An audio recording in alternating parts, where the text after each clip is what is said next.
Sasa nasema ni vizuri sasa wakasikiliza wananchi wanasemaje. Msipuuze kabisa hiyo.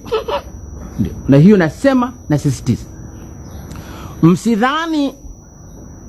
msidhani mnaweza mkapata ushindi mkipuuza maoni ya wananchi, mkasema hili ni letu tu.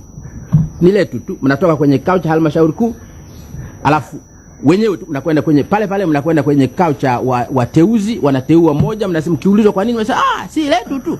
Lenu hamteui katibu wa chama, mnateua mtu awe rais wa Jamhuri ya Muungano ya Tanzania. Kwa hiyo ni vizuri msikilize wananchi wanasema nini juu ya watu wenu hao.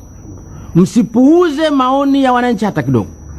Chama kitakachopuuza maoni ya wananchi kinaweza kikalia kilio, asipatikane mtu wa kusaidia kupanguza machozi.